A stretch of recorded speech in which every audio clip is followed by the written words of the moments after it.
On this week's Sports and Entertainment Wrap, we've got some interesting things going on in the world of college football and players who don't like each other that are now on the same NBA team. Interesting. New York Post sports and entertainment reporter Jenna Lemoncelli joins me now to discuss. Jenna, how's it going? Sports and entertainment, it's always going with you. How you doing?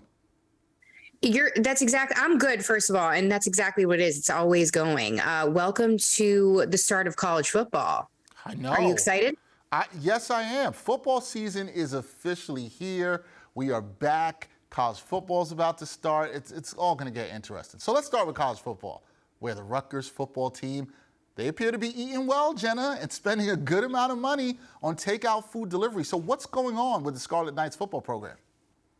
Yeah, a lot of news happening coming out of Rutgers this past week because according to a financial review by the Bergen Record, they have found out that of the school's athletics department, they found out that the Rutgers football team reportedly racked up $450,000 worth of DoorDash deliveries from May 2021 until this past June 2022. And that was all part of the university said they responded to the investigation findings and said that the athletes were permitted to use the delivery service because of quarantine regulations in the NCAA's COVID Q&A guide. So players would order out DoorDash if they had to quarantine or they were at practice and there weren't meals being served. Now, the university did come out and say that it wasn't only the football team, that this program that the NCAA put in place with DoorDash is for many athletes. So again, that is a large number, seeing as here's the kicker of the whole story itself, that Rutgers,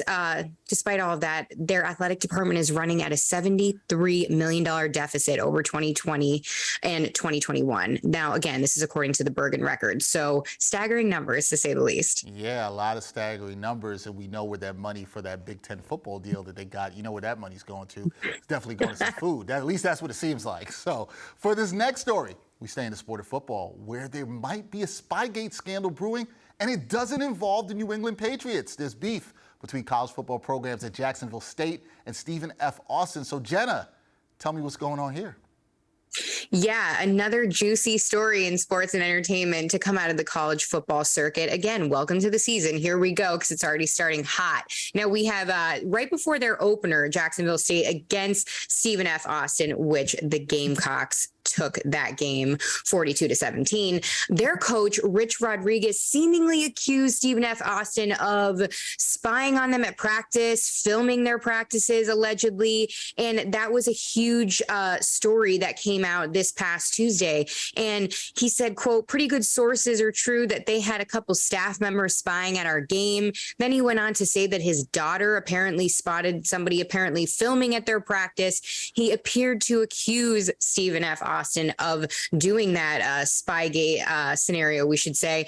But we really don't know the details and, what the truth really is. Now, again, this was the Jacksonville State coach that said this. They beat Stephen F. Austin this past weekend, which I'm sure they were happy about. But again, starting off hot here with an apparent Spygate scandal. Yeah, it's interesting. And one of the things I found interesting in that story was that he said that somebody asked if this had happened before. And he said, yes, they once saw somebody in the stands and he sent the largest player that he had to chase the person off. I want to talk to that guy and how that chase-off scenario went down. That's what I want to hear about. Now, let's move on to the hardwood, okay? Let's go to the hardwood. So this one I find pretty entertaining because last week Patrick Beverly gets traded to the Los Angeles Lakers, and now he's on the same roster with Russell Westbrook. For those who don't know, the two can't stand each other. So I have a lot of questions here. How is this going to work? Will there be fights in practice? And how does this impact Westbrook, who's rumored to be moved? How's it all going to work?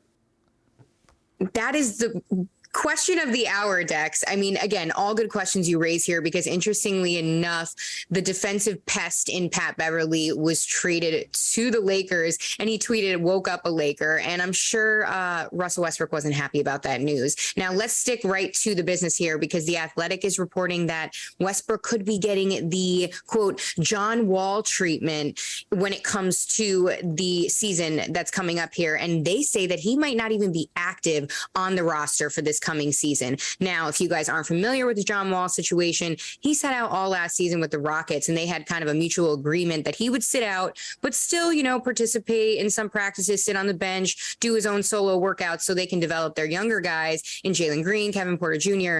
But then he, as you guys might have also heard, agreed to a buyout with them in June and then signed a 2-year deal with the Clippers. So he's moved on. Things are all well for him, and we'll see how he plays. But again, Russell Westbrook could be getting this treatment according to The Athletic. And if that's the case and they do go with Beverly at the point, that's going to be really interesting. But then you have LeBron James, of course, coming out of the woodwork, tweeting that he can't wait to see Russ cook or play great this season. And again, all question marks surrounding the Lakers because, as you guys know, as you mentioned too, Westbrook and Beverly don't have a great history. Now, this is going all the way back to 2013 in the playoffs when Beverly dove into Westbrook's knee and then Westbrook ended up getting hurt. So again, they've been chirping at each other through press conferences and social media ever since. So again, this should be super interesting. Keep your eye on LA. Oh, my eye will be on it. And what the people want to see, I'm going to speak for all the people. We want to see them on the same roster so we can hear how that goes in practice. We want to see that. It'll be entertaining. Mic them up. It's Hollywood. We need that entertainment for sure. That is Jenna Lemoncelli, the great sports and entertainment reporter for the New York Post. Jenna, great times as always talking with you. Always.